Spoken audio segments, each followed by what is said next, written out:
and David Philp brings Star Walker up. And the starter moves onto the ladder.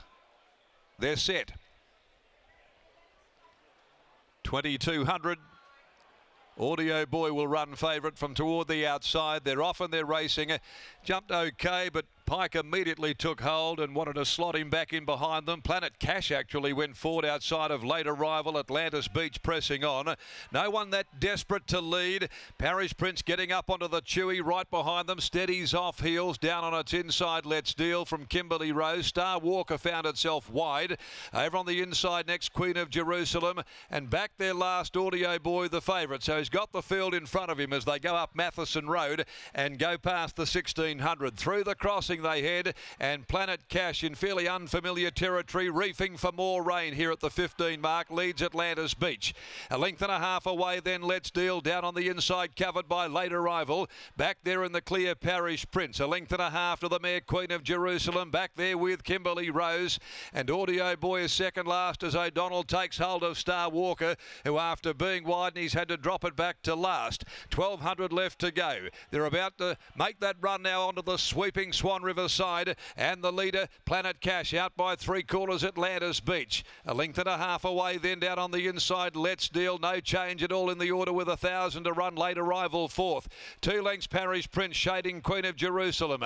A length and a half Kimberly Rose. Audio Boy still back there, and at the tail Star Walker as Planet Cash leads them at the 800. First attempt over a middle distance for the pacemaker. Planet Cash 3/4 Atlantis Beach up there stalking. A length and a half away then late arrival, which has got Let's Deal tucked up, pocketed down on its inside. Parish Prince behind them, still no moves afoot. Over on the inside, Queen of Jerusalem, followed then by Kimberly Rose, about to hook out and get going.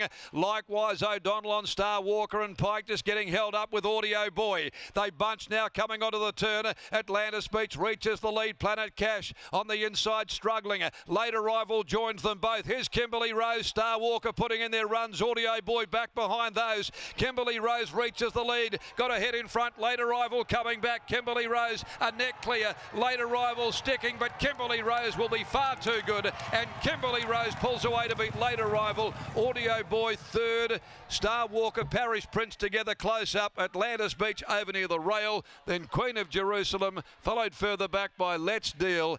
And the pacemaker Planet Cash folded up after leading at its first dip at the 2200 to run last. Kimberly Rose takes it out, ridden by Brad Parnham,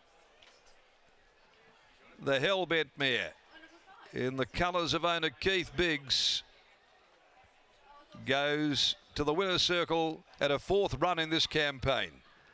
Number 4, Kimberly Rose, placed into Belmont Oaks as a 3-year-old filly. She wins her first race this campaign and salutes in good style. Beats home late arrival, given a great run by Chris Parnham. And Audio Boy just got shunted back there, found himself in some traffic, worked his way through without threatening late, but grabbed third in front of number 10, Parish Prince. The time's 2:17.45 and a length and a quarter, and a length the margins. The winner by Hellbent from Ambers, Waltz for Rod Russell, H. Lee, Arthur Barrett, S.J. Miller, R. Wilson, B. Greenwood, T. Sanders, and of course the ledge himself, Keith Biggs, and S.J. Miller prepares, ridden by Brad Parnham. Second placing going the way of 5, late arrival by Piero, Karen Kersley, Chris Parnham, and third 7 Audio Boy, a son of Sessions from Amity Bell, Willie Pike, the rider for Adam Durant. Race 7's the Hamlin Bay Thoroughbreds handicap over 1400. Next of the day, no changes. Sectional on that previous 36.59 as we take you down now to the yard.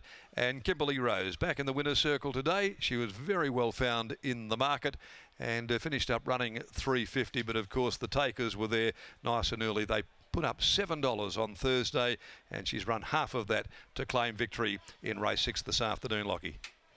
Really nice win there, Darren. She put the writing on the wall, not only last start, but all throughout the preparation. S.J. Miller clearly had her going very, very well, and finally she gets the result that she deserved this time in. As S.J. joins me now, S, congratulations on the win. From afar, it just looks like this 4-year-old mare had been building towards a race like this all this time in. Yeah, she has, Locke. You know, and strangely enough, she's by Hellbent out of you know, sprinting mare, and you know, from early days, she's sort of taken a fair bit of time. We sent her down to Esperance and Kalgoorlie and that, and she just sort of, she just wasn't a 2-year-old up there and wasn't a 3-year-old. You know, she come good later in the 3-year-old campaign, but you know, she can stick. She's got a good heart, and you know, her runs have been good without being exciting. But I think just getting her up to this trip has helped her a heck of a lot. At what point did yourself and the owners learn that she could actually stick over this type of trip?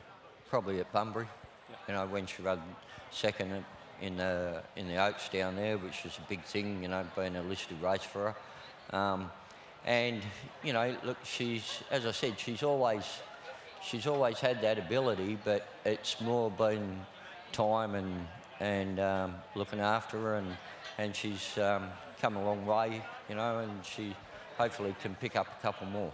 In 12 months' time, does she have the ability to race in a country cup this time next year? I'm probably looking at it this time this year, Lockie. There you go. Why not? You know, you never know. She could be a Pinjarra Bunbury Cup horse, you know. So, yeah, you know, they're listed races, and she happened to win one of them. Well, it's a big plus for the owners. Ready for some black type, and why wouldn't you be? Well done here. Thanks very much. There's SJ Miller. Here's Brad Parnham. Joins us now. Kimberly Rose, just a perfect case of building into a prep, really. Yeah, that's right.